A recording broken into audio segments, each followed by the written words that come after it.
کیسے جان سکتا ہے کہ وہ مومن بندہ ہے؟ دیکھیں، ایمان کا تعلق ہمارے قلب سے ہوتا ہے اور اسلام کا تعلق ہمارے ظاہر سے ہوتا ہے۔ گویا کہ نبی کریم صلی اللہ علیہ وسلم جو کچھ لے کر آئے، دل سے جب ہم اسے حق اور سچ سمجھتے ہیں، اسی یقین کا نام ایمان ہوتا ہے، اور یہ نظر نہیں آتا۔ میرے دل میں کتنا یقین ہے ان باتوں کا آپ کیسے بتا سکتے ہیں؟ اور اسلام ظاہری عبادت کا نام ہے۔ ہم اقرار باللسان کرتے ہیں، کلمہ پڑھتے ہیں، نماز، روزہ، حج، زکوٰۃ، تو ہم کہتے ہیں یہ مسلمان ہے، کیونکہ یہ ظاہری اعمال اس کے اسلام میں داخل ہونے کی ایک دلیل ہوتے ہیں۔ یا ہم اس کو مطلب دلیل بنا سکتے ہیں کہ بھئی یہ مسلمان ہے، کیوں؟ نماز پڑھتا ہے نا، قربانی کرتے ہوئے دیکھا ہے، حج کرتے ہوئے، کلمہ پڑھ رہا تھا۔ تو اس لیے اب یہ کہنا کہ جی کیسے کوئی بندہ جان سکتا ہے کہ وہ مومن ہے، تو یہ اپنے قلب میں جھانک کر دیکھیں۔ نبی کریم صلی اللہ علیہ وسلم جو کچھ لے کر آئے، اگر وہ 100% 100% اس پہ کامل یقین رکھے ہوئے ہے کہ جو کچھ میرے نبی لائے وہ بالکل صحیح ہے، تو وہ مومن ہے۔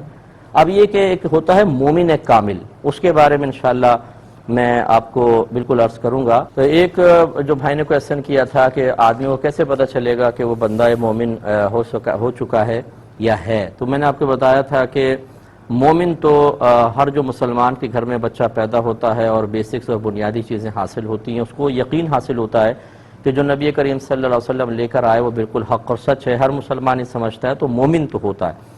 تو یہ اسی کا نام ایمان تھا اور اس کا حامل مومن کہلاتا ہے۔ لیکن پھر ایک ہوتا ہے کہ کاملیت کی طرف آتا ہے آدمی، مومن کامل جس کو کہتے ہیں، اس کے لیے اسے ظاہری طور پہ کچھ ایسے امور اپنانے ہوتے ہیں کہ جس سے وہ کامل کہلاتا ہے، اور یہ حدیثوں میں مختلف مقامات پر مختلف آئے ہیں۔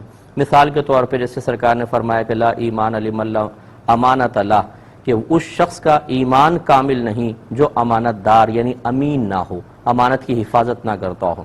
اب اس کا بھی مفہوم بہت بڑا ہے کہ امانت کہتے کس کو ہیں؟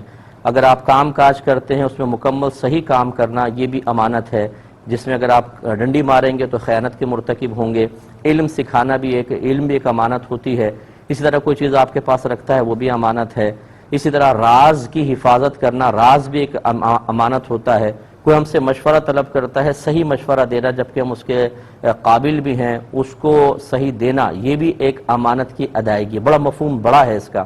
تو خلاصہ کلام یہ ہے کہ یہ سرکار نے ایک معیار بنایا۔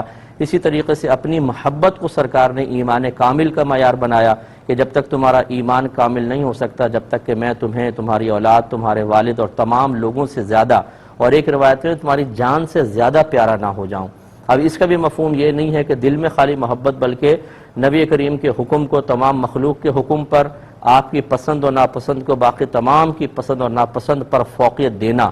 اس میں چاہے کوئی روٹھتا ہے، ناراض ہوتا ہے، لوگ آپ سے دور ہو جاتے ہیں، آپ کو اپنے ذاتی مفادات قربان کرنے پڑتے ہیں، بہت سے نقصانات کا سامنا کرنا پڑتا ہے، لیکن آپ صرف اپنے نبی کے حکم کو سب سے بلند رکھتے ہیں، اپنی ذات کے لیے، دوسروں کے لیے بھی، تو آپ کا ایمان کامل۔ تو اس کی تفصیل بڑی لمبی ہے، لیکن بہرحال انسان کو جس کو ایمان حاصل ہے اسے چاہیے کہ وہ معلومات حاصل کرے کہ یہ ایمان اب کامل کیسے ہوگا، اور اس کو کامل کرنے کے لیے آہستہ آہستہ اسٹیپ وائز کام کرتا رہے۔